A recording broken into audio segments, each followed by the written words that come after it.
Good morning, everyone. It's Ben Buckner and Dan Bossy with Ag Resource Company. It's Thursday, November the 20th. Grain and oilseed markets are steady to a bit higher this morning. Chart patterns seem to be dominating in corn and wheat. 20-day moving averages say not so fast on the break.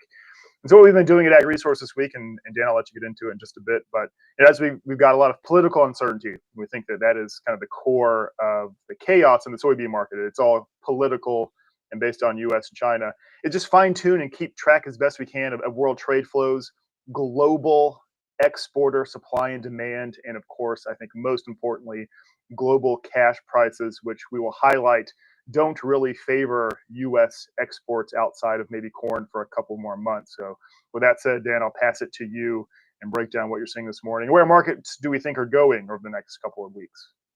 Yeah, Ben. No, I think the political clarity is coming a little better. In other words, we did get another 460,000 tons of soybeans to China this morning. So we're nearing about 2.5 million tons. By my contacts, that leaves about another 500,000 tons to buy, and they're pretty much done with this tranche, if you will. You know, Trump doesn't think in millions of metric tons. That seems to be a foreign concept to him. I believe he thinks in millions of bushels. And so when China promised to buy 100 million bushels, he thought that was a lot. And I think that's where the 3 million tons comes from. And that's what we'll be seeing here for, I think the January, February, maybe early March timeframe. And then we'll take a pause. But, we're back to normal in China. And so I'm not saying that China won't be a buyer of rallies. They really want to buy breaks.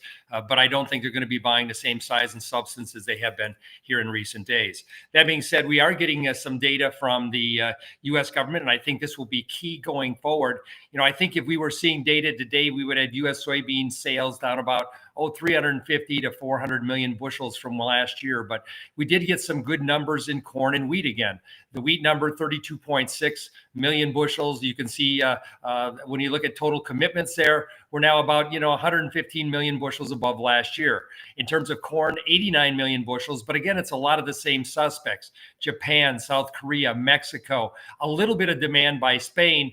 But when we look at total commitments, 1.156 billion bushels, that's compared to about 700 million bushels last year. So again, some decent numbers, which gave the market a rally. These are of October 2nd, so I'm not expecting them to have lasting influence in Chicago Board of Trade. I would imagine we'll open a little higher this morning, and you will see people fading this number because it is old. And there's all of these reports nearby that corn and wheat demand has really faded, and we're now starting to see China's soybean demand also start to slow down. When you look at where we are in terms of China, I like to go back and kind of look at where we were during the last trade war and compare it to where we are today. Now, these are for the crop years, 18, 19, 25, 26. Notice back in 18, 19, Brazil sold 59 million metric tons of soybeans to China. This year, we're expecting them to sell somewhere around 84 million tons. I would imagine the U.S. will be about 12. So when you think about Brazil, they are moving upwards to somewhere right 112 million metric tons of sales in the upcoming crop year, while we're coming down to 40. So thinking about percentages in terms of demand, when you think about what was done in 18, 19 and where we are today, Brazil did 72% back then, now doing 75%. But the United States commitment has gone from 17.4 to 10.7. This highlights, I believe, Ben, where we're going to find ourselves when we get the updated sales numbers from the USDA. The U.S. may have done 2.5 million tons of soybeans, and we're grateful for that. But this still is one of the lowest sales numbers as we look backwards to the end of November, looking backwards over the last couple of decades. So although, again, the market will take a little joy, and we had a big rally because of it, I think a lot of it was media hype. And then, of course, a lot of purchases in futures by China kind of to catch up. When you think about where Chinese purchases are, you can see on a monthly basis, we've taken vessel counts. And in the green line on the chart to your left, you can see how China's really behind in terms of total commitments from the world. Now, we did see a record import total to China announced during the month of October that Brazil and Argentina combined. That was important. But again, no U.S. sales. And China today is just stuffed full with soybeans. So we've been mentioning that frequently. But if these U.S. soybeans start to arrive, we imagine China will roll reserves. What that does is that'll take China out of the Brazilian market, which is why the crash and burn of Brazilian basis levels. So the Brazilians are very concerned that China will not be as big a buyer early on as they were in prior years as they come into the first part of harvest. And so that's the problem. The chart on your right shows us that, China's plateauing in terms of its demand, in terms of imports of soybeans from the world. We're no longer seeing this upward elevated skew that goes back to 2001 when they joined the WTO. So if you were to ask me where China imports of beans will be in the next 5 years, I'm going to give you a range between 100 to 110 million metric tons.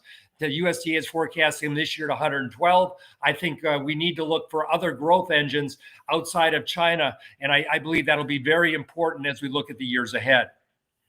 Now, as you look at U.S. soybean inspections, data that is up to date every week and current even during the government shutdown, you can see that we're holding on the bottom end of the 10-year range.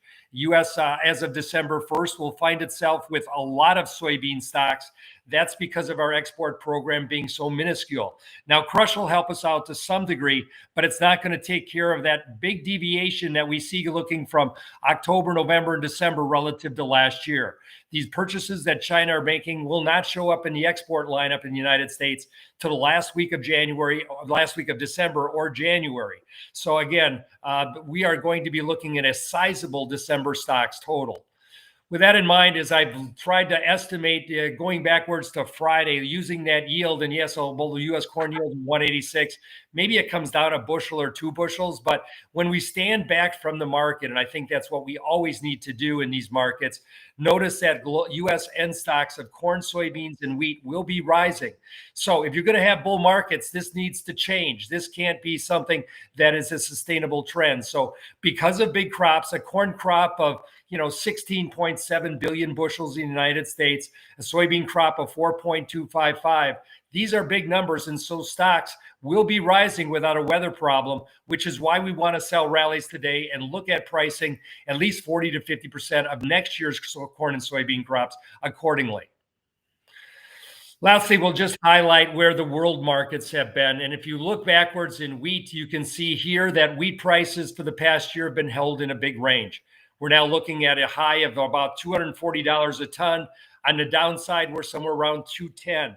That's the range that we're seeing. I would mention to everybody today that Argentinian wheat at $208 is now $2 below the Gulf and Argentinian corn. So for the first time in a long time, Argentine wheat is a low-cost feed grain in the world.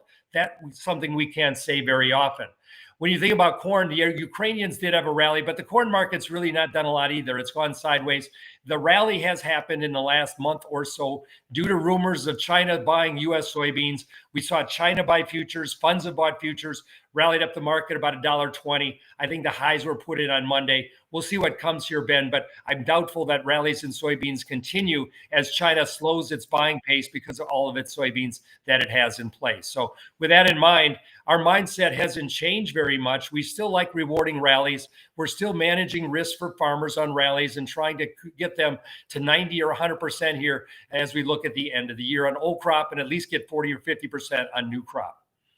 Yeah, I think very good and very well said. That from our side, it's to sustain rallies or to prevent the selling of rallies kind of mentality. I think you've got to make the exporter balance sheets tighten across the board, one way or another. That's, I think, for the next probably 6 months, really a weather phenomenon in the Southern Hemisphere. So we'll revisit all that in a month, but we don't see any problems today. And I think peeling back the curtain a little bit, top priority to us in markets like this especially is just world FOB price spreads. That tells you whether you've got forward strength in the market or not. And so we're just not seeing the U.S. really favored much at all. Certainly not wheat, certainly not soybeans beyond January, and even corn. Hey, the numbers are what they are. We're exporting a lot of corn, but the issue is I think a lot of those markets are not growing annually, and not to dismiss potential growth this year, but in the last 5 years, we just haven't seen places like Taiwan, Japan, South Korea grow corn demand. So we've sold a lot of corn already to those markets. So I do think we want to be very careful on rallies, make some moves if you do get recoveries, and that's where we've been for a long time. So we'll leave it there. Thanks for watching, and we'll be back tomorrow.